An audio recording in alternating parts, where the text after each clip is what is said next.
तो कुछ भी करेंगे, कुछ भी मतलब कुछ भी। क्या संजय निषाद सिस्टम से बड़े हो गए हैं? वैसे तो संजय निषाद बड़े बड़े दावे करते हैं, बड़े बड़े वादे करते हैं, लेकिन साहब एक मां ने अपना बेटा खो दिया, एक पिता ने अपना लाल खो दिया और संजय निषाद मौन है। मजाक चल रहा है क्या? कार्यकर्ता की जान की कोई वैल्यू नहीं होती है? वैसे तो ये नेता बड़े बड़े वादे करते हैं, बड़े बड़े दावे करते हैं, और अगर इन्हीं नेताओं की वजह से किसी कार्यकर्ता की मौत हो जाए तो इसके लिए कौन जिम्मेदार होगा? जवाब दीजिए संजय निषाद जी, जवाब दीजिए। मौन होने से काम नहीं चलेगा। जो नेता जनता से बड़े बड़े वादे करते हैं, जो नेता लोगों को बड़े बड़े सपने दिखाते हैं, और हां, अगर वही नेता किसी की हत्या का कारण बन जाए तो उसके लिए जिम्मेदार कौन होगा? संजय निषाद जी बोलिए, जवाब दीजिए। सुन रहे हैं ना? हम बात कर रहे हैं मंत्री संजय निषाद की, जिन पर आत्महत्या का गंभीर आरोप लगा है। वहीं अगर बात करें पुलिस प्रशासन की, तो ऐसे कई मौके आए हैं जब पुलिस ने सिस्टम की थू थू करवाई है। वैसे तो ये पुलिस बहुत ही फेमस होती है, ठाए ठाए की जाती है, लेकिन इस बार पुलिस की भी फजीयत हो चुकी है। फिर वह चाहे पुलिस का ठाए हो या फिर हाल ही में महाराजगंज की आत्महत्या का ही मामला क्यों ना हो, यूपी पुलिस मजाक बन चुकी है और साथ ही सिस्टम खत्म हो चुका है। जो पुलिस यूपी में ठाए के लिए फेमस है, तो वही आज पुलिस क्या कर रही है? क्या पुलिस सोई हुई है? क्या संजय निषाद मौन है? क्या संजय निषाद सिस्टम से बड़े हो गए हैं? ये वो सवाल हैं जो लगातार बने हुए हैं।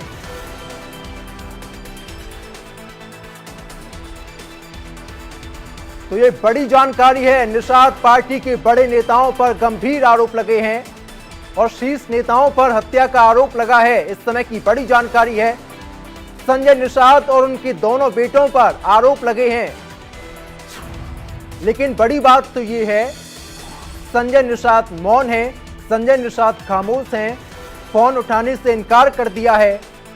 और तस्वीरें आप देखिए। मुख्यमंत्री है, इंजीनियर डॉक्टर राही विधायक है, इंजीनियर सरवन निषाद, इंजीनियर परवीन निषाद, जयप्रकाश निषाद, माननीय मंत्री डॉक्टर संजय निषाद, यह लोग मेरे भाई के पीछे तकरीबन जहाँ भी निषाद समाज की लड़ाई होती थी, मेरा छोटा भाई लड़ता था, अपनी गाड़ी, अपनी मेहनत से, अपनी जमीन बेच के लड़ता था। उन लोगों को नागवार गुजरा, कई बार मेरे भाई को फर्जी मुकदमे डलवा के उसको जेल करवा दिया। मेरी गाड़ी अभी थाने में है, फर्जी मुकदमे डलवा के, और मरवाने वाला ये जयप्रकाश निषाद, ये इंजीनियर सरवन निषाद, विधायक मंत्री है, दोनों तीनों मिलकर चारों मेरे भाई को रुखसार डेली मारने वाले हैं। पे हम लोग ये हमारा बाबा साहब को दिया हुआ अधिकार है कि हमारी मांग को नहीं मानी जाएगी जब तक मुकदमा दर्ज नहीं किया जाए उन चारों के खिलाफ, तब तक डेड बॉडी आसम नहीं जाएगी। लोगों ने यही कहा कि आप मुकदमा दर्ज करिए, पीएम हो, उनका दाह संस्कार हो। जिन लोग कहना लिपापोती कर रहे हैं कि आप पीएम कराइए फिर दर्ज होगा, मंत्री खिलाफ मुकदमा नहीं हो सकता, बड़े राजनेताओं के खिलाफ मुकदमा तत्काल हो सकता है, नहीं हो सकता।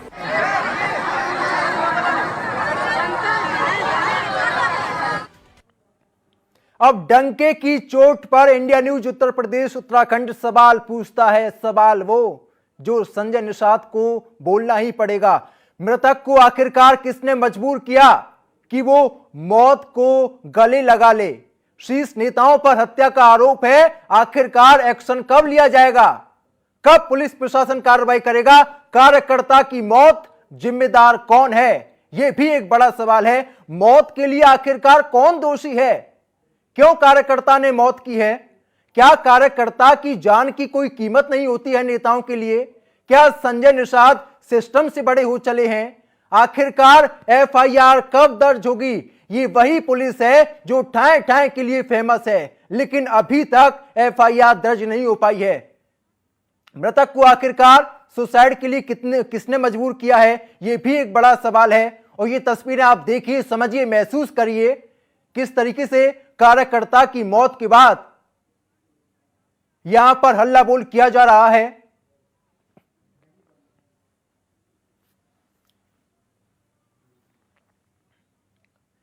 और ज्यादा जानकारी के साथ इस समय दो सहयोगी जुड़े हुए हैं। पंकज हैं महाराजगंज से और साथ ही सुशील कुमार इस समय लाइव मौजूद हैं। पंकज, सबसे पहले आप ही के पास आना चाहूंगा, ये आत्महत्या नहीं बल्कि हत्या है। आरोप गंभीर हो जाते हैं, नेता बड़े हैं, क्या यही वजह है कि पुलिस प्रशासन मौन है, एफआईआर दर्ज नहीं की गई है?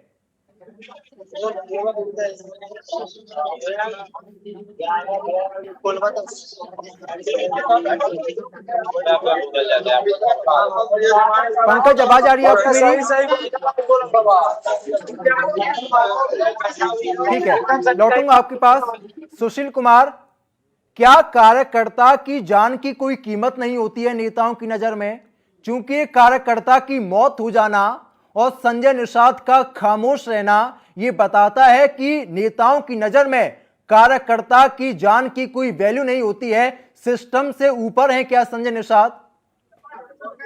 देखिए, बिल्कुल ठीक सवाल किया आपने, क्योंकि जिस तरह से इस कार्यकर्ता ने आत्महत्या की है और बाकायदा आत्महत्या से पहले बाकायदा पत्र लिखा है, उसमें सारी चीजें बताई है कि किस तरीके से 10 सालों से लगातार वो विचार पार्टी यानी डॉक्टर संजय निषाद के लिए काम कर रहा था, उनके मिशन को लेकर आगे बढ़ रहा था। और बीच में जब उनकी थोड़ी सी ख्याति बढ़ने लगी तो उनका आरोप ये भी था, मरने से पहले जो पत्र में लिखा था कि डॉक्टर संजय निषाद उनके दोनों बेटे लगातार उनकी छवि को धूमिल कर रहे थे और कई बार उन्हें फर्जी मुकदमे में जेल भी जाना पड़ा। सुशील, मैं लौटूंगा आपके पास। सहयोगी, मैं लौटूंगा आपके पास। सहयोगी पंकज मेरे साथ जुड़े हुए हैं।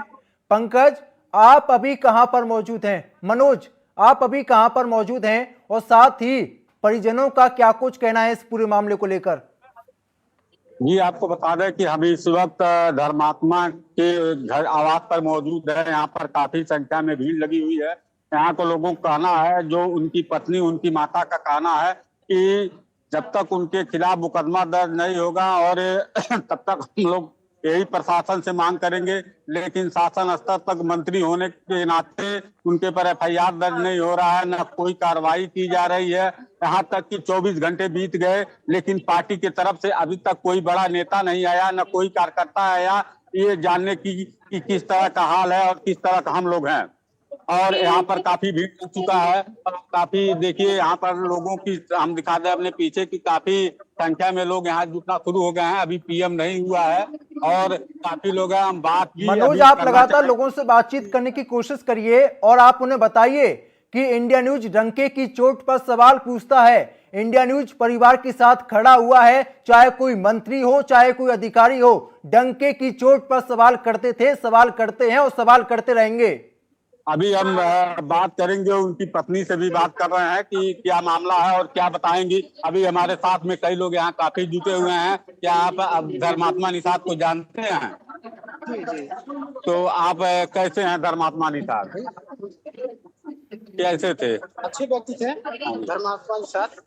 उनकी छवि भी बहुत साफ सुथरा थी। उन्होंने सुसाइड होने से पहले जो अपना लिखित सोशल मीडिया पे डाला है, तो मैं शासन और प्रशासन से अनुरोध करता हूँ इसकी जांच की जाए और जो दोषी लोग पाए जाए उनके ऊपर कड़ी से कड़ी कार्रवाई की जाए। क्या नाम है आपका? रामनाथ। यहीं के रहने वाले हैं?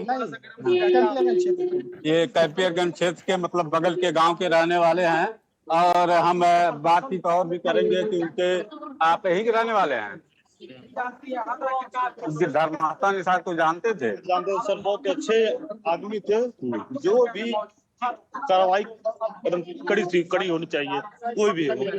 हाँ, अभी पीछे भी हमारे पास खड़े हैं, अभी हम उनके पत्नी से भी बात करेंगे। काफी लोग हैं कि यहाँ पर हैं, मौजूद है, उनकी पत्नी मौजूद है। हम उनके पत्नी से मौजूद वार्ता भी कराते हैं कि ये यहाँ बैठी हुई हैं उनकी पत्नी। हम उनसे बात करेंगे कि क्या इनकी मांग है। थोड़ा सा आप इधर आ जाइएगा माता जी।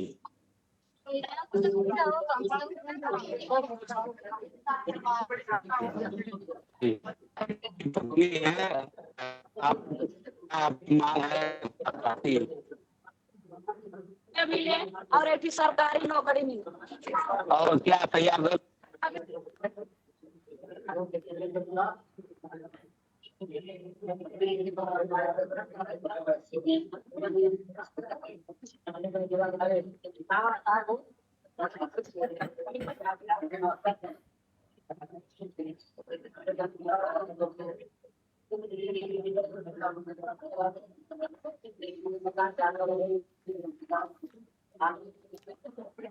और भी हमारे लोग बातचीत करने के लिए कि हम बातचीत करेंगे। आप क्या मांग है? आप परमात्मा निषाद को जानते हैं?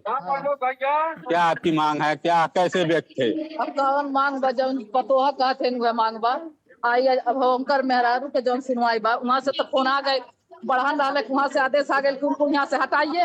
हाँ। पूरे दरोगा लोग खींच के ले जाकर के वहाँ पूछ रहे हैं तो बढ़ाने का सट्टा तो सुनवाई हो गया और यह छुटवाने का सट्टा रहता तो वहाँ तो पता नहीं सुनवाई हुआ।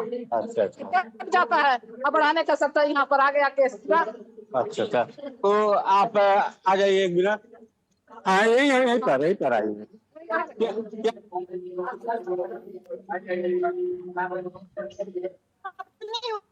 पत्नी को जान ले सकता है, मार सकता है, तो धर्मात्मा जी का भी हत्या हो गया है, वो ये आरोपी है। अभी यहाँ से हमको हटवाने के लिए पूरी प्रशासन भेजा, लेकिन आज यहाँ लोग कल से ही बैठे हैं, लेकिन कोई नहीं हो रहा है। यहाँ से जो बेटे साथ हुआ है उसके लिए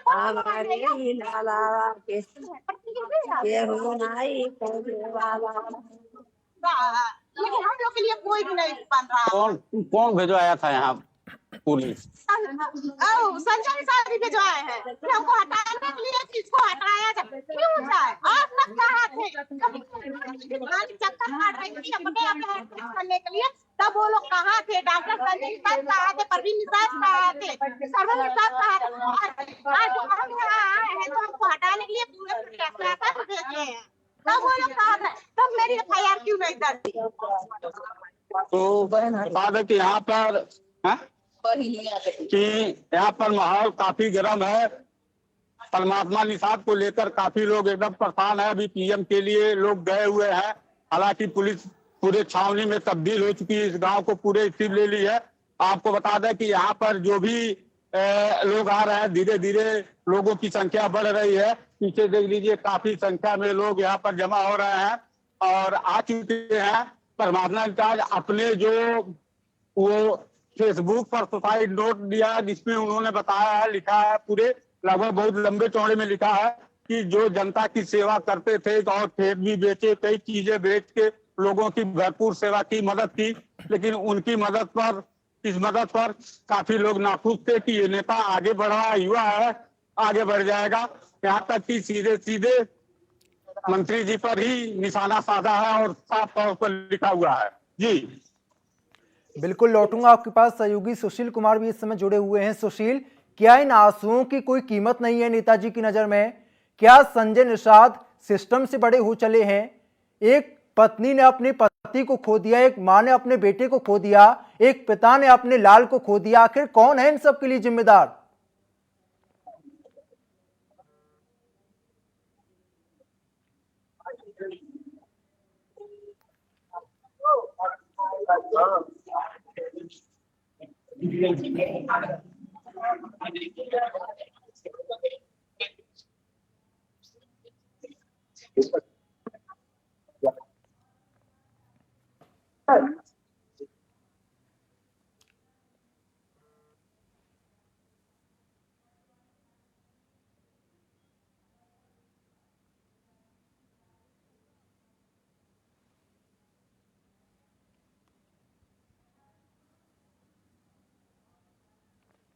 सुशील, आवाज आ रही है आपको मेरी?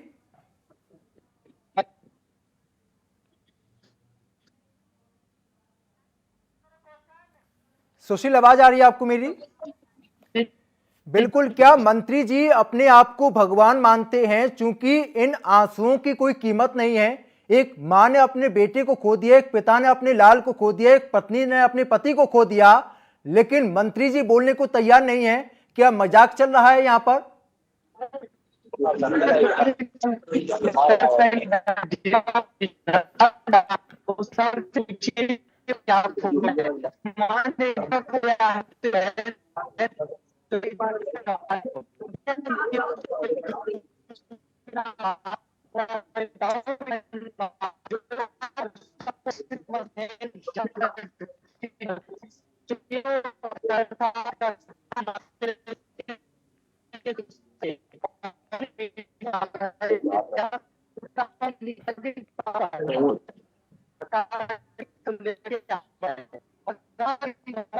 बिल्कुल मनोज, आपके पास में लौटूंगा। आखिरकार संजय निषाद का क्या कुछ कहना है इस पूरे मामले को लेकर, और साथ ही परिजनों की क्या कुछ मांग है? क्योंकि कार्यकर्ता की मौत हो जाना कोई छोटा मामला नहीं है। ये वही कार्यकर्ता हैं जो नेताजी के लिए खून पसीना एक कर देते हैं, लेकिन आज ना तो नेताजी आए हुए हैं, ना उनके सुपुत्र आए हुए हैं। बस यहां पर लगातार परिजन आंसू बहा रहे हैं। आखिर कौन है इन सब के लिए जिम्मेदार? जी बता दें कि जो उनकी परमात्मा निषाद की पत्नी की मांग है कि 50 लाख रुपए और हमको एक नौकरी दी जाए जिससे हम अपने बच्ची का भरण पोषण कर सकूं। लेकिन उनका ये कहना है कि अभी तक न तो FIR दर्ज हुआ है, न प्रशासन कोई सहयोग किया है, न ही मंत्री जी का कोई यहाँ पर आया है प्रतिनिधि, न कोई आया है न गया है। और कल 24 घंटे बीत गए, लेकिन अब तक कोई पार्टी के तरफ से भी कोई कार्यकर्ता नहीं आया है। हालांकि अभी समर्थन में जो निषाद की पत्नी एक आई हुई है, वो उन्होंने बात किया है कि जब वो उनको उनके ही ऊपर, उनके बच्चे के ऊपर हमला कर सकता है तो अपने दोस्त के ऊपर क्यों नहीं कर सकता है। ऐसे समर्थन में कई बार इन्होंने ये अभी बात किया है, लाइव में भी हम लोग ने दिखाया है। हालांकि उनको हटाने के लिए, दबाव बनाने के लिए ऊपर शासन सत्ता से दबाव आया है, पुलिस आई और उठा के ले जाने का प्रयास किया है, जो कि ग्रामीण और महिलाओं के विरोध के बाद पुनः इन्हें छोड़ दिया गया है। कहीं न कहीं इसमें एकदम साफ तौर पर यह लग रहा है कि इसमें प्रशासन का दबाव ऊपर ज्यादा है, इससे पुलिस प्रशासन उसी हिसाब से यहाँ पर काम कर रही है। मनोज, प्रशासन आखिरकार मौन क्यों है? क्योंकि ये वही पुलिस है जो हर रोज एनकाउंटर करती है, लेकिन अभी तक FIR दर्ज नहीं हो पाई। क्या कार्यकर्ता की जान की कोई वैल्यू नहीं है? आखिरकार जिम्मेदार अधिकारियों का क्या कुछ कहना है इस पूरे मामले को लेकर? जी बता दें कि यहाँ प्रशासन, जो पुलिस प्रशासन जो बना हुआ है, वो मंत्री के कठपुतली बने हुए हैं, उनके इशारे पर ही काम कर रहे हैं। अभी अगर कोई गरीब का मामला रहा होता और गरीब से ही टक्कर हुआ होता तो अब तक अरेस्ट हो गया होता और FIR भी दर्ज हो चुका होता। लेकिन चूंकि ये मंत्री का मामला है, शासन सत्ता का मामला है, उनके इशारे पर ही पुलिस यहाँ नाच रही है। बिल्कुल, आप लगातार लोगों से बातचीत करते रहिए, आपके पीछे भी कई सारे लोग मौजूद हैं, आप जानिए उनका क्या कुछ कहना है, क्या कुछ मांग है। आप यही रहने वाले हैं? यही रहने वाले हैं। ये बताइए कि यहाँ पर जो परमात्मा को जानते थे, कैसे हो? देखिए, समाज सेवी आदमी थे, वो नहीं देते थे कि समाज में कुछ सेवा करना था, कोई जात धर्म नहीं देखते थे, ना ही वो इसमें देखते थे। जो कोई भी याद करता था वो एकदम तत्पर हमेशा तैयार होते थे। तो उनके अभी आत्महत्या की मामला, हत्या का मामला आ रहा है, इसमें क्या लग रहा है आपको? देखिए, उनको मानसिक रूप से ये है कि उनके टॉर्चर किया जा रहा था, कहीं ना कहीं उनके ऊपर प्रेशर बना, दबाव बना। एक बार तो आदमी कोई भी रहेगा तो इतना बड़ा डिसीजन लेगा नहीं, लेकिन उन्होंने को कहीं ना कहीं तरफ से, मंत्री जी की तरफ से या उनके कार्यकर्ता या उनके जो भी थे, सबके तरफ से दबाव बनाया गया है। तब वो इंसान इतना, इस तरीके से वो इंसान नहीं थे, वो भी संघर्षशील थे। इतना जल्दी फैसला अपना आत्महत्या का कोई नहीं लेगा। शासन से क्या मांग है उनके लिए? शासन से हम लोग का संपूर्ण विश्वास है कि लोगों के खिलाफ सख्त कार्रवाई हो और जल्द से जल्द गिरफ्तारी हो, और उनके अपने बच्चों के लिए कुछ ऐसा, माननीय योगी जी से मेरा भी एक निवेदन है कि इस तरीके से कोई भी, कितना भी मंत्री हो चाहे किसी पद पर हो, अगर इस तरह का अपने कार्यकर्ताओं के साथ कर सकता है तो किसी के भी साथ कर सकता है। अभी 24 घंटा बीत गया, लेकिन अभी कोई पार्टी से वो लोग बेहद दुख जता रहे हैं। उनको, अगर उनका कार्यकर्ता था, प्रदेश सचिव थे, तो उनको उनके दरवाजे पर आना चाहिए। अगर तुम बेकसूर हो, अगर तुमको कहीं न कहीं तुमको ये लग रहा है कि आप उनके साथ, मनोज, ये वही नेताजी हैं जो खुद को भगवान मानते हैं। तस्वीरों के माध्यम से हम लगातार देख रहे हैं किस तरीके से आरती उतारी जा रही है। भगवान मानते हैं ये अपने आप को, लेकिन आज एक कार्यकर्ता की मौत हो जाती है तो संजय निषाद नहीं बोलते हैं, ना तो उनके सुपुत्र सामने आते हैं जो कि विधायक हैं, ना ही कोई बयान जारी किया जाता है। मतलब वो दिखावा कर रहे हैं। जी बता दें कि यहाँ के जो लोग भी हैं जो उनके समर्थन में है, ये कहा कि अगर वो निर्दोष होते तो अब तक यहाँ पर क्यों नहीं आए उनके दरवाजे पर और उनके परिजन से मिलने के लिए। अगर दोषी नहीं है तो आना चाहिए, अगर दोषी है इसलिए यहाँ पर दरवाजे पर कोई नहीं आया, न ही प्रशासन, उल्टे ही प्रशासन के ऊपर दबाव डालकर मामले को ठंडा करने की कोशिश की जा रही है। अभी भी बिल्कुल। हमारे साथ कई लोग हैं यहाँ बातचीत करने के लिए। तो क्या नाम है? क्या परमात्मा जी जानते हैं? कैसे आदमी थे? बहुत अच्छे थे, समाज सेवक थे जी। और हर गरीबों के लिए खड़े उतरते थे, कोई दिक्कत होती थी और अच्छे से पूरे गांव में उनका चर्चा भी है। कहीं कोई तरह का विवाद नहीं था उनका। अब कैसे क्या हो गया? क्या मांग है उनके परिजन के लिए आप लोग? यही है कि इतना बड़ा घटना हो गया। वो डॉक्टर संजय निषाद के बहुत करीबी थे, साथ में घूमते थे। उनके परिवार में कोई भी नहीं आया। इस चीज को देख करके बहुत दुखद है सबको कि अगर इतने करीबी होने के बाद कोई ना कोई तो आना चाहिए था यहाँ पे, परिवार से मिलना चाहिए था, लेकिन अभी तक कोई नहीं आया। कल से हम लोग हैं यहाँ पे, लेकिन अब तक कोई नहीं आया है। एक हमारे साथ और भी है। आप यही के रहने वाले हैं? मैं कुशीनगर जिले से। क्या? अतुल निषाद। अच्छा अच्छा। तो ये आप वहाँ से आए हैं यहाँ उनके लिए, कैसे व्यक्ति थे वो? व्यक्तिगत रूप से बहुत अच्छे व्यक्ति थे, ऐसे कदम नहीं उठा सकते, मगर ये दबाव ऊपर से पड़ रहे। तकरीबन 2 सालों से राजनीति उनके ऊपर हो रही थी। एक दूसरे मल्ला की लड़की और अपनी पकड़ युवा शक्ति में बढ़ा रहे थे। कोई नहीं चाहता कि बैठे हुए गति दूसरा ले। ये राजनीति हुआ इनके साथ। आज जो भी दोषी हो, अब मैं योगी आदित्यनाथ से भी कहना भी चाहता हूँ कि आप सत्य जांच करवाइए, जो दोषियों को कार्रवाई करवाइए। नहीं तो करवाते हैं तो उत्तर प्रदेश के जितने नदियां हैं, चाहे बेतवा हो, यमुना या यमुना हो, चाहे बेतवा हो, गंगा हो, राप्ती हो, सभी नदी राप्ती नदी से उठी हुई है।